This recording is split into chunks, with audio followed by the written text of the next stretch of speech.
Hi, Reverend Paul Slack is here at the New York Women's Foundation. They'll be honoring Daily Beast Company Tina Brown, Peace Nobel Laureate, Libyan peace activist Leymah, as well as Rachel Lloyd, founder and CEO of Girls Educational Mentoring Services. It's going to be a very important event. You like shake because I'm going to be shaking. But this is a celebration. Let's celebrate re-getting our steam. Please play my song.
The Peace Day party with that song.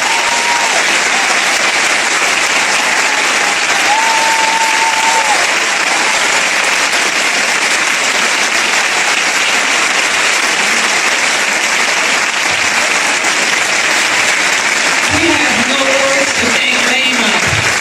We are incredibly indebted to you for your generosity. Thank you, Leymah. Okay, I'm here with the Nobel Peace Prize winner, Gbowee. Hi, how are you? Good. Say your name again, because I don't know if I did it so well. Leymah Gbowee. And you're from? Liberia. Liberia, okay. And you've received for social activism the Nobel Peace Prize. Congratulations, and thank you for doing the kinds of things you do. What are those kinds of things? What have you done? Well, I do in my little best to try to make the world a peaceful place by using my voice, creating spaces for women and young people to be able to. Everyone has some quality of peace in them. Our ability to be able to tap and move beyond the anger and pain or suppression and oppression. So I try to create spaces like this. In Liberia, my sisters and I got together and formed a non-violence movement where we protested the wars, and at the end of the day we're able to achieve peace. Now tell me, how do you do that when there, to a certain degree, is not peace around you? Were you afraid? How did you band together to be brave enough to come out in front of many to deal with this, knowing that there potentially could be some harm, I imagine, to you? Is that right? I mean, when you've lived in a situation of war where fear has been your daily life, there comes a time where fear is not an option. You have to step away from fear and do something, because the one thought that you always have is, I'm going to die. So in order to move past that is, I either die trying to save myself, or I die the death of a coward just sitting with my hands folded. Do you think a country, because we're very focused on the Peace Day party, we want to have a party everywhere in the world for Peace Day on September 21st, when the countries of the UN agreed to do peace. Do you think we can get a country like yours to have a party that day? Well, I'm one person who thinks that peace is not just the absence of war. It has to do a lot with the provisions of basic human rights, and you only have a party when you have your needs met. And I think a party for peace in a place where people are feeling like their needs are being met is going to be the great thing. But in most of the countries around the world, including my own country, whilst the overt violence is silent, people are still suffering from the provisions, the lack of provisions of their basic needs. So I would think observing a day of peace talking about peace, doing something for peace, or a party for peace, if that party means helping someone have their meal that day, then I'll say yes. Thank you. Okay. It's an honor to be here with you this morning. I'm Diana Taylor, board chair of the foundation. We raise money for women like you and invest that money in effective solutions to address the challenges of economic security, health, and safety for women and their families in all 5 boroughs of New York City. We fund community-based organizations which work deep in their neighborhoods every day to create better lives for New York women and their families. Today, it is my honor to recognize all 90 of our current grantee partner organizations.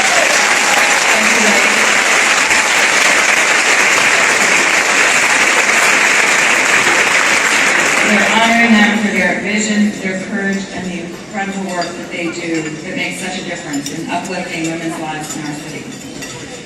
I would also like to acknowledge the other members of our grantee partner organizations, past and present, who are joining us in the audience today. And we celebrate their leadership, their partnership, and their exemplary dedication towards transforming the lives of women, their families, and communities in the city. Being here with you today, 2,200 women sold out breakfast at 7:30 in the morning. That's inspirational. Many people come together to create this wonderful event today, but none so much as our 3 co-chairs, who I'd like to recognize. Anita Chanapati, and Jennifer Jacoby. Steering Committee for their generous partnership and hard work in making this such a success. I would like to thank our dedicated board members. Your tireless efforts keep the foundation growing strong. Your wisdom provides our inspiration, and your fierce determination keeps us moving forward. I would also like to express my deep gratitude towards our founders and board alumni who are with us today. In the 26 years since the start of this foundation, we have grown from a small group of committed women to one of the top 3 women's funds in the world. So, bravo to all of you. Bravo to all of you who came before us and upon whose shoulders we stand today. We also welcome and thank the government officials who are here with us. And we are especially grateful to our corporate funders and, of course, all of you who are seated here today. None of this would be possible without the support from each and every one of you, so thank you. And also my personal gratitude to Anna Olivero, who is our dedicated hero to the We love you.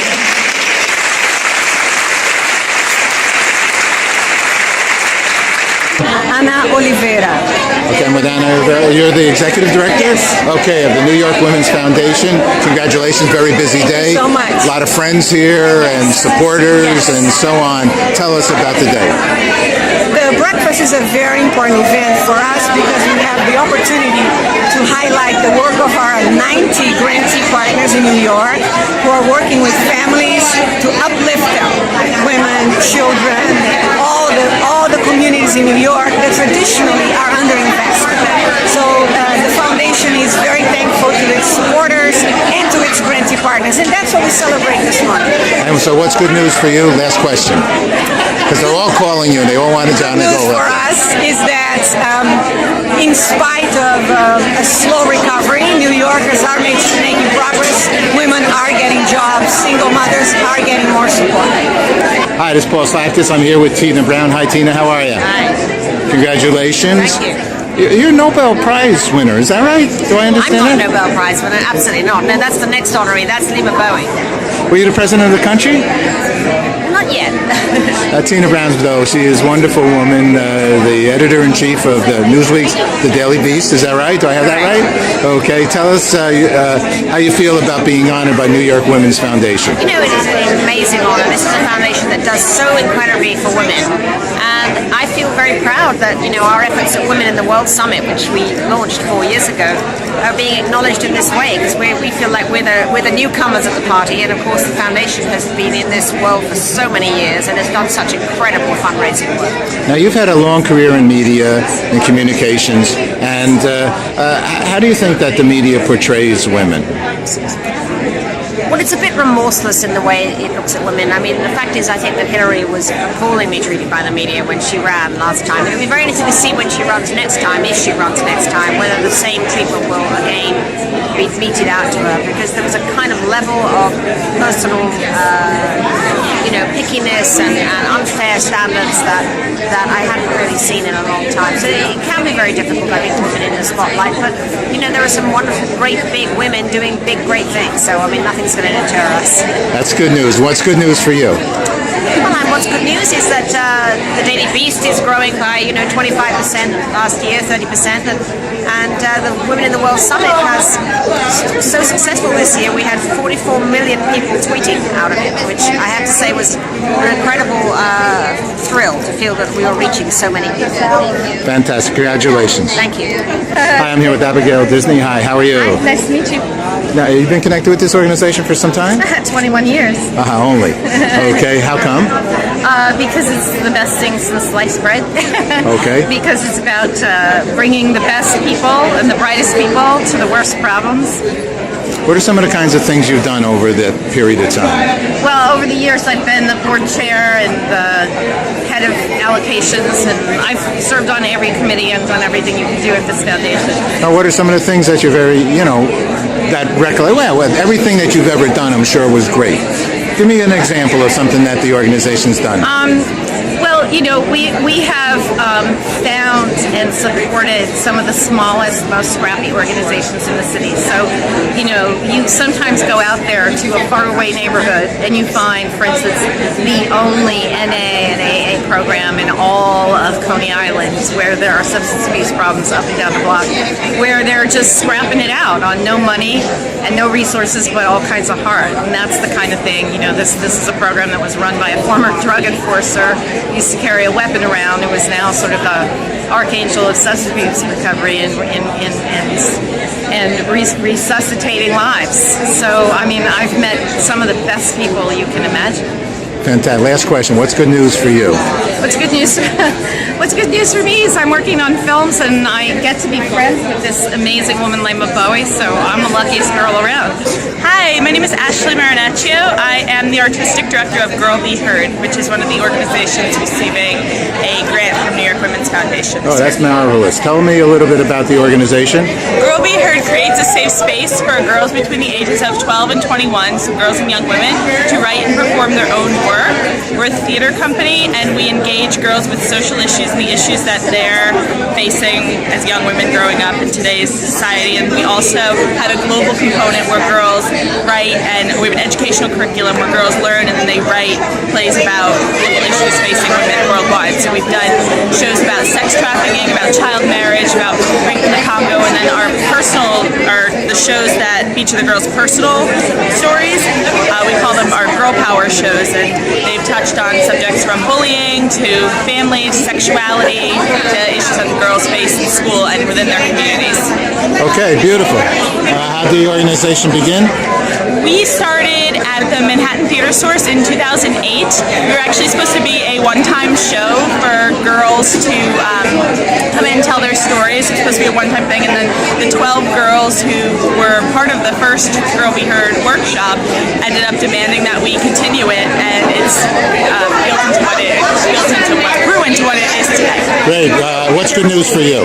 Oh my gosh, what's good news for us that we're here, that we're at New York Women's Foundation, that we're being honored, that in this terrible economic time we can still survive and make theater, and it's thanks to all of the wonderful donors and the people who have helped to contribute to Girl Be Heard to be what it is today. And especially thanks to my executive director, Jessica Greer-Morris, who's going to be up on the stage. She's, she's built this organization to what it is. We're so grateful. Or I am. Marvelous. Okay, your name for the camera? Randy Ritkin. Hi, Randy. Tell us about your organization, Randy Ritkin. I'm Director of Legal Health, which is part of the New York Legal Assistance Group, and we provide free on-site legal services to low-income patients of 20 hospitals throughout New York City in a wide range of areas, really trying to help them with their quality of life and access to health care. been around for about 11 years and serve over 5,000 people a year. And tell us how you're connected to this event. We are fortunate enough to be a grantee of the New York Women's Foundation. They sponsor our maternal health program, where we help low-income women who are pregnant and women with young children with their legal issues. Magnificent. What's good news for you? Good news today is great to be here. This is a wonderful organization. We are grateful for their support and hope to keep coming. Okay, I'm here with Michelle Penza. Hi, Michelle. How are you? Hi, good morning. I'm fine, thank you. What brings you here to the New York Women's Foundation? Well, I'm the member of the board, and I've been coming to this breakfast actually for many, many years. One of my colleagues introduced me to the foundation via the breakfast many years ago, and it's an incredibly inspirational event, and we're just really looking forward to it today. Okay. Are you involved with the women's movement in addition to this organization? This is probably my biggest involvement. You know, I do certain other things. I'm an attorney, and I do some pro bono work, including assisting with Violence Against Women Act cases and some other things of that nature, working with some of our pro bono clients. But as I said, I've been involved with this organization for some time, and Great. it's really great work. Thank you very much. Thank you.